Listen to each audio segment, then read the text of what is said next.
করিমউদ্দিন বড়ুইয়া একজন বিচক্ষণ রাজনীতিবিদ। কারণ করিমউদ্দিন বড়ুইয়া আরও আগে রাজনীতিতে আসা জরুরি ছিল। যদি আরও আগে বিধায়ক হতেন তাহলে উনি মন্ত্রীও হয়ে যেতে পারতেন, আর যদি উনি হিন্দু সম্প্রদায় থেকে হতেন তাহলে অসমের মুখ্যমন্ত্রী হয়ে যেতেন। অসমের সংখ্যালঘুদের ত্রাণকর্তা সোনাইয়ের বিধায়ক করিমউদ্দিন বড়ভূইয়া। করিম ওরফে সাজু হিন্দু হলে অসমের মুখ্যমন্ত্রী হতেন, তাই তার হাত মজবুত করতে এআইইউডিএফকে ভোট দিতে আহ্বান জানালেন যুব ফ্রন্টের কেন্দ্রীয় কমিটির সাধারণ সম্পাদক জানুন হোসেন লস্কর। মঙ্গলবার হাইলাকান্দিতে সাংবাদিক বৈঠকে এভাবেই মন্তব্য করলেন এআইইউডিএফ যুব ফ্রন্টের কেন্দ্রীয় কমিটির সাধারণ সম্পাদক জানুন। তিনি বলেন, করিমউদ্দিন বড়ভূইয়া আরও আগে থেকে সক্রিয় রাজনীতিতে আসার প্রয়োজন ছিল। বর্তমানে অসমের সংখ্যালঘু সম্প্রদায়ের একমাত্র ধারক ও বাহক হিসেবে কাজ করে যাচ্ছেন বিধায়ক করিম। অসম সরকারের কাছে সংখ্যালঘু সম্প্রদায়ের হয়ে প্রতিনিধিত্ব করছেন তিনি। প্রয়াত কেন্দ্রীয় মন্ত্রী সন্তোষ মোহন দেবের কাছ থেকে রাজনীতির পাঠ নিয়েছে করিম। কেবল তাই নয়, বরাক উপত্যকা তথা আসামের একজন সফল রাজনীতিবিদ বলেও মন্তব্য করেন জানুন।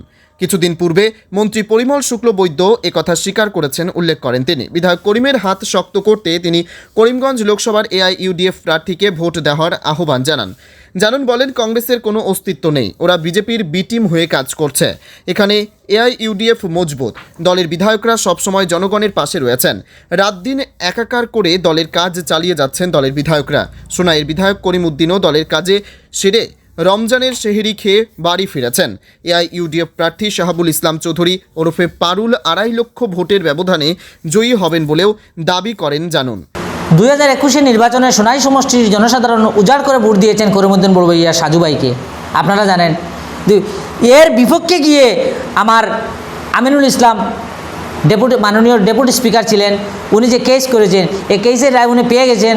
আমি সোনাইবাসী জনসাধারণকে জানাই, তো আমি আমার মন থেকে ধন্যবাদ জানাচ্ছি ওদেরকে, কারণ ওরা ভোট দিয়েছেন, ওরা সম্মান দিয়ে ওরা ভোট দিয়ে ওনাকে জয়ী করেছিলেন এবং আজ সুপ্রিম কোর্টের থেকে রায় পেয়েছেন এই কেস ভুয়া এবং ভিত্তিহীন বলে সুপ্রিম কোর্ট এই কেসটা রিজেক্ট করে দিয়েছে।